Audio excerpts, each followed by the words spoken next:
Welcome to an introduction to aerosols at Kit Custom Products.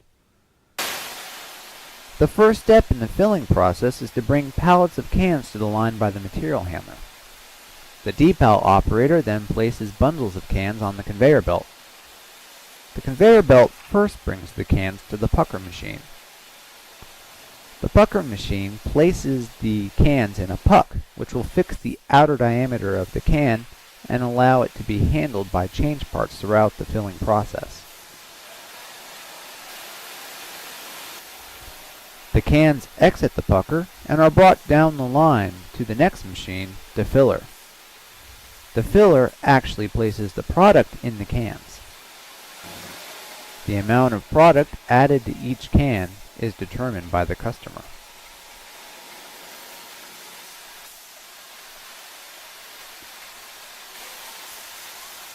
After exiting the filler, the cans go down the line to the next machine, the valver. A valve is made up of a product transfer tube, the valve body, and the valve stem.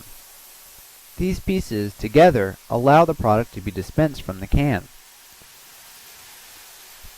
Valves are brought in above the can and travel down a track where they are placed into each can.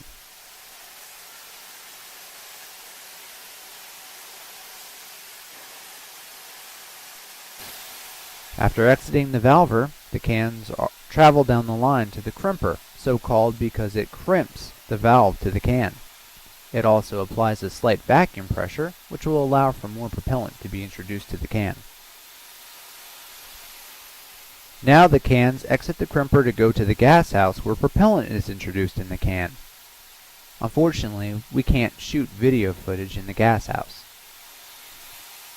Each can is weighed to make sure the correct amount of propellant is placed in the can, and then they exit the gas house to go into the water bath.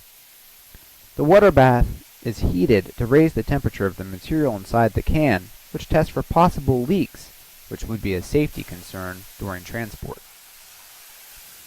As the cans exit the water bath, they go down the line to have actuators and caps applied.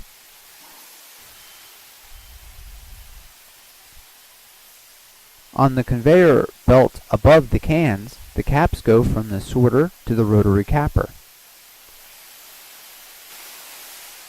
The rotary capper applies the cap to each can.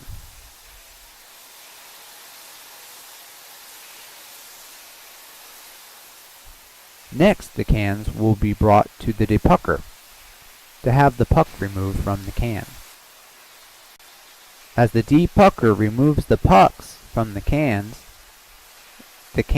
without pucks exit the machine to the right-hand side, whereas the pucks are brought upward on a conveyor and travel along the top of the line back to the pucker. Finally, each can is packed out. They may be bundled into boxes of 6 or 12 and stacked on a pallet for each customer according to their specifications.